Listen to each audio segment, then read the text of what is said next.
তোমাদের জন্য সুখবর যে জাতীয় বিশ্ববিদ্যালয় তাদের অনার্স ভর্তির রিলিজ স্লিপে নোটিশ প্রকাশ করেছে।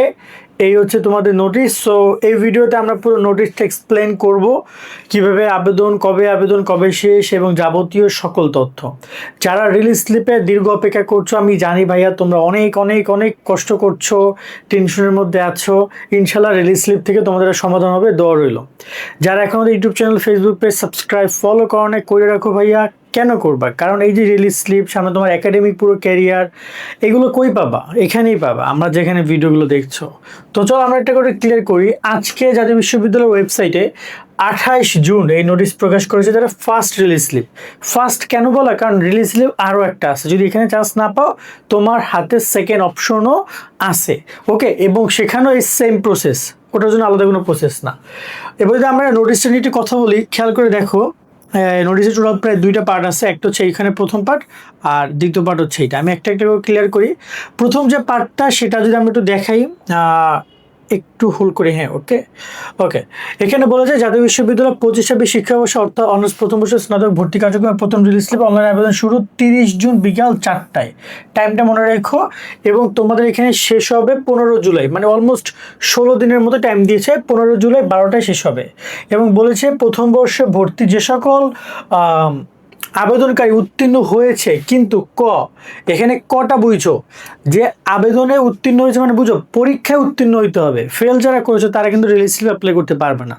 অনেকে আবার অ্যাপ্লাই করার জন্য দৌড়াদৌড়ি করবে, ফেল করলে পারবে না। ওকে, এবং মেধা তালিকায় স্থান পায়নি, মেধা তালিকায় স্থান পেয়েও কলেজ ভর্তি হয়নি, এটা হচ্ছে এবং প্রথম দ্বিতীয় এবং কোটা মেধা তালিকায় ভর্তি হয়ে পরবর্তী ভর্তি বাতিল করেছে, সে সকল আবেদনকারী মেধা তালিকায় স্থান পেতে অবশ্যই প্রথম রিলিজ স্লিপে আবেদন করবে।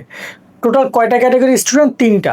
1, যারা চান্স পায় নাই। 2, যারা চান্স পেয়েছে ভর্তি হয় নাই। 3, যারা ভর্তি হয়েছিল বাট এখন ভর্তি ক্যান্সেল করছে, তারাও অ্যাপ্লাই করতে পারবে এই ফার্স্ট রিলিজ স্লিপে। এবং এখানে বলেছে যে 25-26 শিক্ষাবর্ষের প্রথম শ্রেণীতে প্রথম দ্বিতীয় কোটা মেধা তালিকায় ভর্তিকৃত কোনো শিক্ষার্থী প্রথম রিলিজ স্লিপে আবেদন করতে ইচ্ছুক হলে তাকে অবশ্যই 7 জুলাইয়ের মধ্যে যারা অলরেডি ভর্তি হয়েছে তাদের ভর্তি বাতিল করতে হবে, সেটা বলে দিয়েছে। সেখানে তোমরা ভর্তি বাতিল করে দেন তোমরা এখানে অ্যাপ্লাই করবা। ওকে, এই গেল প্রথম পার্টটা। এখানে গুরুত্বপূর্ণ 3টা পয়েন্ট, যে 3 ধরনের শিক্ষার্থীরা অ্যাপ্লাই করতে পারবে এবং আবেদন শুরু 30 জুন থেকে 15 জুলাই। আর যারা অলরেডি ভর্তি হয়েছে, এখন আবার রিলিজ স্লিপে ওই কলেজে পড়তে চাও না, তুমি রিলিজ স্লিপে আবার আবেদন করতে চাও, তাহলে 7 জুলাইয়ের মধ্যে ভর্তি ক্যান্সেল করবা, তারপর আবেদন করবা। তুমি চাইলে এখনও ভর্তি ক্যান্সেল করে আবেদন করতে পারো। দিন আমরা 2 নম্বর পয়েন্টে দেখবো। 2 নম্বর পয়েন্ট হচ্ছে এখানে টাইম লিমিট নিয়ে একটু কথা বলেছে, আমরা একটু দেখি। এই যে তোমরা এখানে দেখতে পাচ্ছ, আবেদন নিয়ে কথা বলেছে যে শিক্ষাবর্ষের শ্রেণী ভর্তি কার্যক্রম প্রথম রিলিজ অনলাইন আবেদন 30 জুন থেকে 15 জুলাই। ওকে, এবং এখানে নম্বর পয়েন্টটা নোটিস করে, এটা খুবই গুরুত্বপূর্ণ, যে রিলিজ স্লিপে আবেদনের জন্য আবেদনকারী ভর্তি বিষয়ক ওয়েবসাইটে অ্যাপ্লিকেন্ট লগ ইন, আমি তোমাকে একটু পরে দেখাবো, অ্যাপ্লিকেন্ট লগ ইনটা আমি তোমাদেরকে দেখাবো। ওকে, যে অপশনে অনার্স লগ ইনে ক্লিক করে তারপর হচ্ছে অ্যাপ্লিকেশন আইডি এবং পিন নাম্বারটি এন্ট্রি করতে হবে। এক্ষেত্রে আবেদনকারীর নাম ও অন্যান্য তথ্য সহ রিলিজ স্লিপে আবেদনের ফর্মে ওয়েবসাইটে প্রদর্শিত হবে। এখানে ব্যাপারটা হচ্ছে এই যে তোমার যে নাম এবং তোমার যে সকল তথ্য, এগুলো সবই ওয়েবসাইটে দেখাবে। কিভাবে দেখাবে? কারণ আগে তোমার সব তথ্যগুলো তাকে সেভ করা আছে। তো তুমি জাস্ট এখানে তোমার অ্যাপ্লিকেশন আইডি, এই যে নোটিস করো, অ্যাপ্লিকেশন আইডির পিন নাম্বারটা দিয়ে এন্ট্রি করতে হবে, আর কিছুই না। 2 নম্বর পয়েন্টটা বলেছে এ পর্যায়ে আবেদনকারী বিভাগ এবং জেলাভিত্তিক কলেজ সিলেকশন অপশনে গিয়ে কোন কলেজে সিলেক্ট করলে ওই কলেজে তার ভর্তির যোগ্য এলিজিবল বিষয় শূন্য আসনের তালিকা দেখতে পারবে। এবং আবেদনকারী প্রতিটি কলেজের ক্ষেত্রে বিষয় শূন্য আসনের তালিকা থেকে তার ভর্তির যোগ্য এলিজিবল বিষয় পছন্দ করে নির্ধারণ করে এন্ট্রি দিতে হবে। এভাবে একজন আবেদনকারী পর্যায়ক্রমে তার পছন্দ অনুযায়ী 5টি কলেজে, এইটা খুবই গুরুত্বপূর্ণ লাইন, এই যে 5টি কলেজে পছন্দ করে নির্ধারণ করতে পারবে এবং আবেদন করতে পারবে। তো কয়টা কলেজে অ্যাপ্লাই করতে হবে? 5টা। এবং প্রত্যেকটা কলেজে শূন্য আসন যদি ফাঁকা থাকে, মানে শূন্য আসন যদি থাকে, সেই পরিপ্রেক্ষিতে তোমরা 15টা পর্যন্ত সাবজেক্ট চয়েস করতে পারবা। 5টা কলেজ আর 15টা কি সাবজেক্ট, আশা করি বুঝেছ। এবং 3 নম্বর পয়েন্টে বলেছে আবেদনকারী রিলিজ স্লিপে আবেদন ফর্মটি ডাউনলোড করে অফসেট সাদা কাগজে প্রিন্ট বা পিডিএফ কপি সংগ্রহ করতে হবে। তবে এই ফর্মটি আবেদনকৃত কলেজ সমূহে জমা দিতে হবে না এবং কোনো ফি প্রদান করতে হবে না। লাইনটা খুবই ইম্পর্টেন্ট যে তোমাকে এই কাগজটা বা এই পিডিএফটা তুমি সংরক্ষণ করবা, কিন্তু তোমাকে কোনো ডকুমেন্ট কোথাও জমা দিতে হবে না, কোনো টাকা দিতে হবে না। কারণ আসলে এখানে অনেকগুলো কলেজে অ্যাপ্লাই করছো, 5টা কলেজ, কোথায় টাকা জমা দিবা?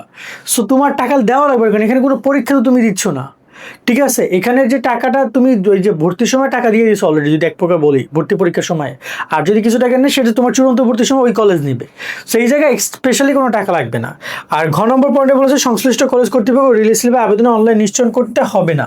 অর্থাৎ এখানে অনলাইনে কাউকে নিশ্চয়ন করতে হবে না, রেজাল্ট দিবে, ডাইরেক্ট রেজাল্ট প্রকাশ হবে, রেজাল্ট পরে কলেজ নিশ্চয়নের ব্যাপারটা আসবে, যারা যারা ভর্তি হবে তাদের কলেজ নিশ্চয়ন হবে। সো এই টোটাল 4টা পয়েন্ট। এখানে গুরুত্বপূর্ণ 3 থেকে 4টা জিনিস আছে। এক, তোমাকে লগ ইন করে অ্যাপ্লাই করতে হবে। মানে অন্যান্য সময় অ্যাপ্লাই না বাটনে ক্লিক করে অ্যাপ্লাই করতে হতো, বাট এখানে লগ ইন করে অ্যাপ্লাই করবে, দেখাই দিচ্ছি একটু পরে। 2, আর অ্যাপ্লাই করার ক্ষেত্রে তোমাকে এখানে বলা আছে যে 5টা কলেজ সিলেক্ট করতে হবে, এটা একটা গুরুত্বপূর্ণ পয়েন্ট। 3 হচ্ছে যে তোমাদেরকে এই আবেদন ফর্ম কোথাও জমা দিতে হবে না। 4 হচ্ছে কোনো টাকা পয়সা লাগবে না, জাস্ট কলেজ সিলেক্ট করে তুমি অ্যাপ্লাই করবা। আশা করি এই নোটিসে আর কোনো কিছু নাই, সবই ক্লিয়ার করে দিলাম। এরপরে যদি ভাই তোমাদের কোনো প্রশ্ন থাকে তাহলে তোমরা কমেন্ট করে ট্রাই করবে নেক্সট ভিডিওতে ক্লিয়ার করা। এবার আসি আবেদন নিয়ে কথা বলতে। আবেদনে আমি কিভাবে আবেদন করবো নিয়ে আমি ভিডিও দেখিয়েছি, তোমরা যদি পারো দেখে নিও। এই আগের ভিডিওটায় আবেদন কিভাবে করবা তা নিয়ে ভিডিও ছিল, এবং এইখানে এই যে অ্যাপ্লাই নাও বাটনে ক্লিক করেও তোমাদের আবেদনের অপশন দিবে। ওকে, আমি একটু বলে রাখি, এখানেও তোমরা পারবা। আবার এই দেখো এখানে একটা অপশন আছে, দেখছো এই যে honours applicants log in clicker, এখানে ক্লিক করবা। ক্লিক করার পর এখানে তুমি তোমার তথ্যগুলো দিয়ে লগ ইন যখন করবা, করার পরে এইখানেই অ্যাপ্লাই নাও বাটন আসবে, বা এগুলো আর থাকবে না তখন। এই যে এখন তখন অনেক কিছু আছে না, এগুলো তখন আর থাকবে না, তখন ডিরেক্টলি তোমাকে কলেজ সিলেক্ট করতে বলবে। ডিরেক্ট 5টা কলেজ সিলেক্ট করার জন্য 5টা স্লাইড আসবে, তুমি একটা স্লাইড কমপ্লিট করবা, তারপর নেক্সট কলেজে যাবা, নেক্সট কলেজ থেকে নেক্সট কলেজ, এভাবে করে করে 5টা কলেজ যখন তুমি কমপ্লিট করবা, তখন সাবমিট বাটনে ক্লিক করলে তোমার আবেদনটা হয়ে যাবে। তোমাকে একটা পিডিএফ দিবে, ওটা তুমি সংগ্রহ করবা, ওটা কোথাও জমা দিতে হবে না। সংগ্রহ না করলেও সমস্যা নাই, পরে আবার ডাউনলোড করতে পারবা। সো এই হচ্ছে বেসিক্যালি ব্যাপার। এবং আবেদন শুরু হচ্ছে কবে ভাইয়া? 30 জুলাই। সো 30 জুন আমাদের কোর্সের স্টুডেন্ট যারা ছিল, 2-1 জন যদি পারো তোমার অ্যাপ্লিকেশন আইডির পিন নাম্বারটা আমাদের সাথে শেয়ার করো, তোমাদের রিলিজ স্লিপের আবেদন যদি দেখা যায় যে আমরা সহযোগিতা করতে পারি, হয়তো 1 জন বা 2 জনকে, তো আমাদের নাম্বারে যে নাম্বারটা ছিল কোর্সের, ওই নাম্বারে জাস্ট অ্যাপ্লিকেশনের পিন নাম্বারটা দিলেই হবে। ওকে, তো এই হচ্ছে কথাবার্তা লাস্ট। আশা করি আর বাইরে কিছু নাই।